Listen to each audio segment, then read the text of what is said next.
Thanks for listening to Storytime with Corbin, where I read you some of the best books of all time and bring the characters to life. Now, sit back and relax and listen to A Court of Thorns and Roses by Sarah J Maas. This is my unauthorized fan recreation of ACOTAR. Chapter 1. The forest had become a labyrinth of snow and ice. I'd been monitoring the parameters of the thicket for an hour, and my vantage point in the crook of a tree branch had turned useless. The gusting wind blew thick flurries to sweep away my tracks, but buried along with them any signs of potential quarry. Hunger had brought me farther from home than I usually risked, but winter was the hard time. The animals had pulled in, going deeper into the woods than I could follow, leaving me to pick off stragglers one by one, praying they'd last until spring. They hadn't. I wiped my numb fingers over my eyes, brushing away the flakes clinging to my lashes. Here there were no telltale trees stripped of bark to mark the deer's passing. They hadn't yet moved on. They would remain until the bark ran out, then travel north past the wolves' territory, and perhaps into the fairylands of Prithian, where no mortals would dare go, not unless they had a death wish. A shudder skittered down my spine at the thought, and I shoved it away, focusing on my surroundings, on the task ahead. That was all I could do. All I'd been able to do for years. Focus on surviving the week, the day, the hour ahead.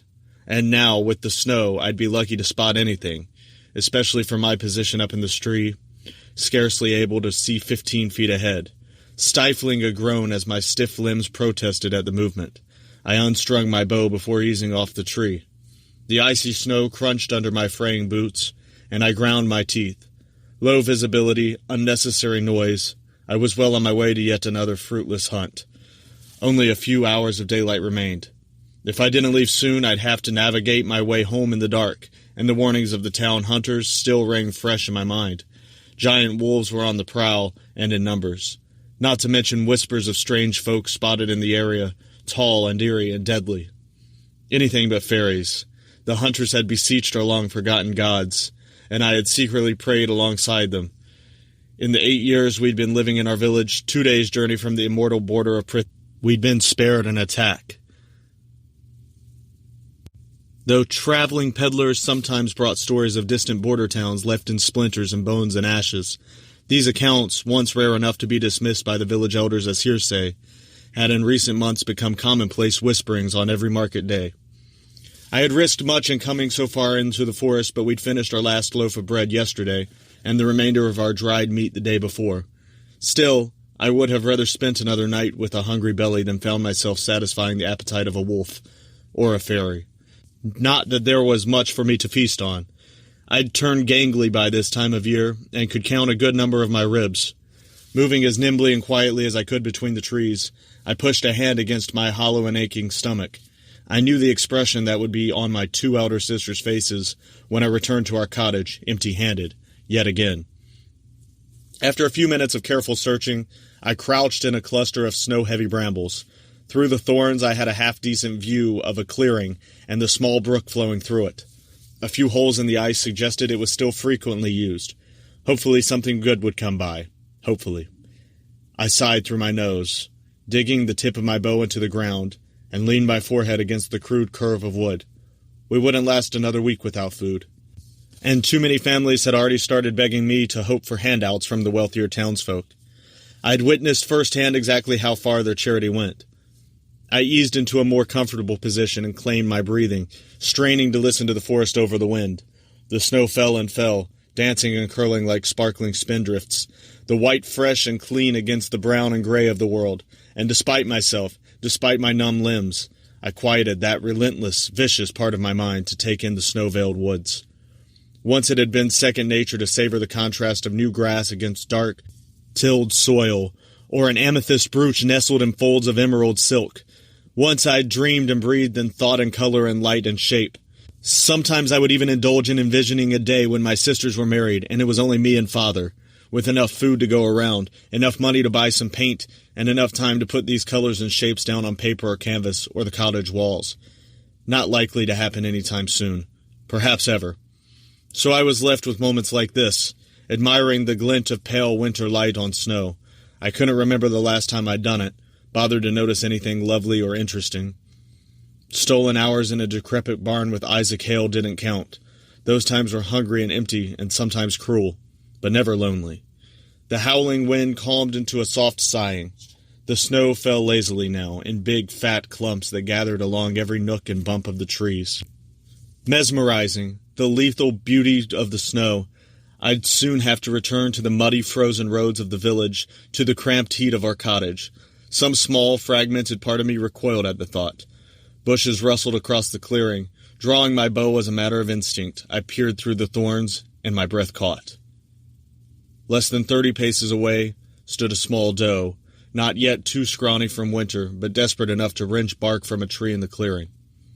A deer like that could feed my family for a week or more. My mouth watered. Quiet as the wind hissing through dead leaves, I took aim. She continued tearing off strips of bark, chewing slowly, utterly unaware that her death waited yards away. I could dry half the meat, and we could immediately eat the rest, stews, pies. Her skin could be sold or perhaps turned into clothing for one of us. I needed new boots, but Elaine needed a new cloak, and Nesta was prone to crave anything someone else possessed. My fingers trembled. So much food, such salvation. I took a steadying breath, double-checking my aim, but there was a pair of golden eyes shining from the brush adjacent to mine. The forest was silent. The wind died. Even the snow paused. We mortals no longer kept gods to worship, but if I had known their lost names, I would have prayed to them. All of them. Concealed in the thicket, the wolf inched closer, its gaze set on the oblivious doe. He was enormous, the size of a pony, and though I'd been warned about their presence, my mouth turned bone dry. But worse than his size was his unnatural stealth. Even as he inched closer in the brush, he remained unheard, unspotted by the doe. No animal that massive could be so quiet. But if he was no ordinary animal, if he was of Prithian origin, if he was somehow a fairy, then being eaten was the last of my concerns. If he was a fairy, I should already be running. Yet maybe it would be a favor to the world, to my village, to myself, to kill him while I remained undetected. Putting an arrow through his eye would be no burden. But despite his size, he looked like a wolf, moved like a wolf. Animal, I reassured myself. Just an animal. I didn't let myself consider the alternative, not when I needed my head clear, my breathing steady. I had a hunting knife and 3 arrows. The first 2 were ordinary arrows, simple and efficient, and likely no more than bee stings to a wolf that size.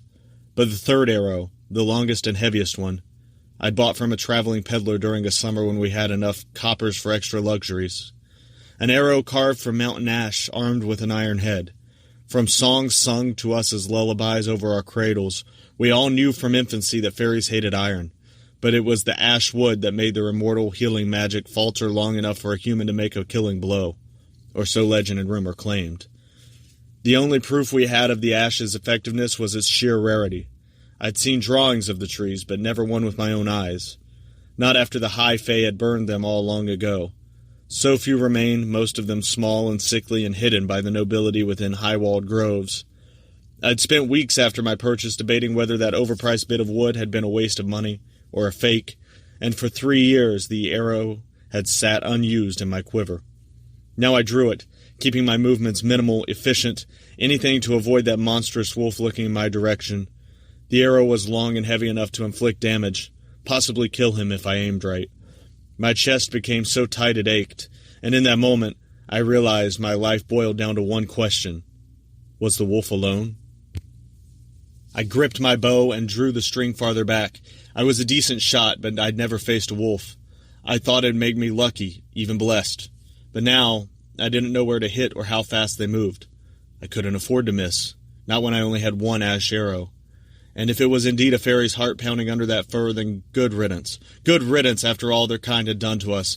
I wouldn't risk this one later creeping into our village to slaughter and maim and torment. Let him die here and now. I'd be glad to end him.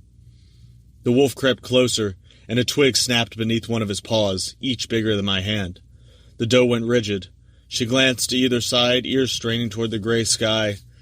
With the wolf's downwind position, she couldn't see or smell him. His head lowered, and his massive silver body so perfectly blended into the snow and shadows. sank onto its haunches. The doe was still staring in the wrong direction. I glanced from the doe to the wolf and back again. At least he was alone. At least I'd been spared that much. But if the wolf scared the doe off, I was left with nothing but a starving, oversized wolf, possibly a fairy, looking for the next best meal. And if he killed her, destroying precious amounts of hide and fat. If I judged wrongly, my life wasn't the only one that would be lost. But my life had been reduced to nothing but risks these past 8 years that I'd been hunting in the woods, and I'd picked correctly most of the time. Most of the time. The wolf shot from the brush in a flash of gray and white and black, his yellow fangs gleaming. He was even more gargantuan in the open, a marvel of muscle and speed and brute strength. The doe didn't stand a chance. I fired the ash arrow before he destroyed much else of her. The arrow found its mark in his side, and I could have sworn the ground itself shuddered. He barked in pain, releasing the doe's neck as his blood sprayed on the snow, so ruby bright. He whirled toward me, those yellow eyes wide, hackles raised. His low growl reverberated in the empty pit of my stomach. As I surged to my feet, snow churning around me, another arrow drawn.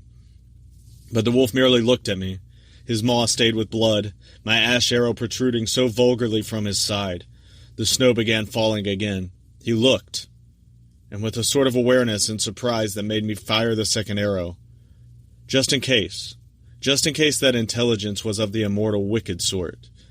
He didn't try to dodge the arrow as it went clean through his wide yellow eye. He collapsed to the ground. Color and darkness whirled, eddying in my vision, mixed with the snow. His legs were twitching as a low whine sliced through the wind. Impossible. He should be dead, not dying. The arrow was through his eye almost to the goose-fletching. But wolf or fairy, it didn't matter, not with that ash arrow buried in his side. He'd be dead soon enough. Still, my hands shook as I brushed off snow and edged closer, still keeping a good distance. Blood gushed from the wounds I'd given him, staining the snow crimson. He pawed at the ground, his breathing already slowing. Was he in much pain, or was his whimper just his attempt to shove death away? I wasn't sure I wanted to know. The snow swirled around us. I stared at him until that coat of charcoal and obsidian and ivory ceased rising and falling. Wolf. Definitely just a wolf, despite his size. The tightness in my chest eased, and I loosed a sigh, my breath clouding in front of me. At least the ash arrow had proved itself to be lethal, regardless of who or what it took down. A rapid examination of the doe told me I could carry only one animal, and even that would be a struggle, but it was a shame to leave the wolf.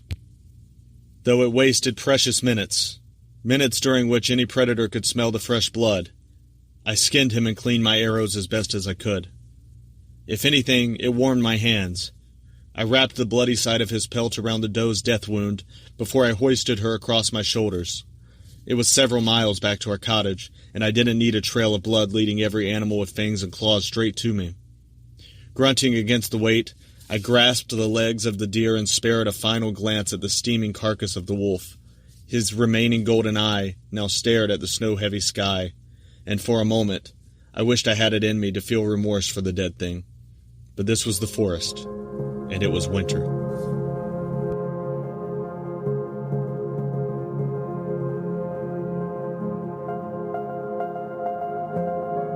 The next chapter is coming tomorrow. Make sure to turn notifications on so you don't forget. This has been Storytime with Corbin.